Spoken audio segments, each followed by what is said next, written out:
Assalamualaikum warahmatullahi wabarakatuh.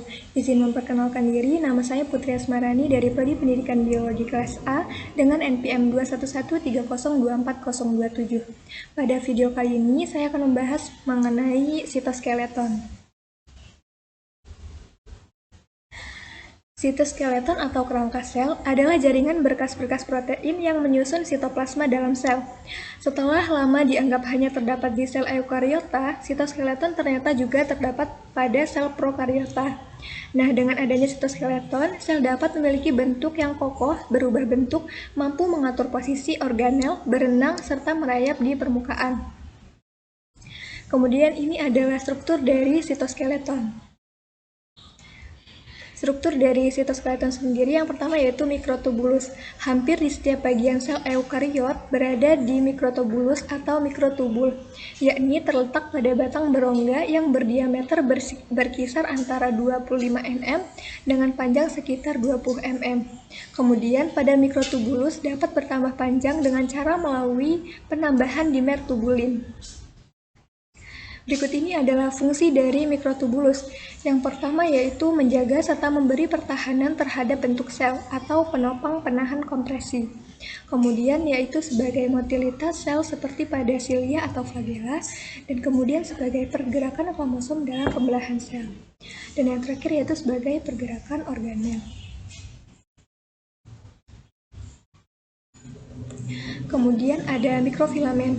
Mikrofilamen ini kerap disebut juga sebagai filamen aktin. Tersusun atas dua molekul aktin, yakni sejenis protein globular. Kemudian pada mikrofilamen, yakni merupakan seutas rantai ganda yang didapat dari subunit aktin yang melilit. Berikut ini adalah fungsi dari mikrofilamen. Fungsi dari mikrofilamen sendiri yaitu diantaranya agar dapat menahan bentuk sel dari tegangan, menjaga perubahan bentuk sel, kontraksi otot, aliran sitoplasmik, motilitas sel, misalnya seperti pada pseudopodia, membantu dalam pembelahan sel atau pembentukan lekukan penyibakan. Kemudian ada filamen intermediat. Berdiameter sekitar 8-12 nm, lebih besar dibandingkan dengan diameter dari mikrofilamen, namun lebih kecil dari mikrotubulus. Filamen intermediat terspesialisasi untuk menahan tegangan seperti mikrofilamen dan terdiri dari berbagai kelas unsur sitoskeleton.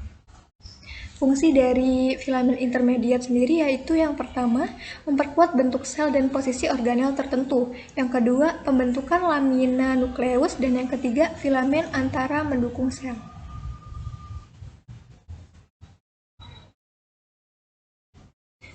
Dapat diambil kesimpulan, salah satu organ yang dimiliki oleh tumbuhan adalah sitoskeleton atau kerangka sel, yaitu jaringan berkas-berkas protein yang menyusun dalam sel dan terbagi atas 3 macam jenis serabutnya, yaitu mikrofilamen, mikrotubulus, dan filamen, yang memiliki fungsi memberikan kekuatan mekanik pada sel menjadi kerangka sel, membantu gerakan substansi dari suatu bagian sel ke bagian yang lain.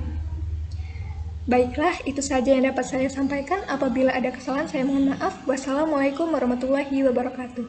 Terima kasih.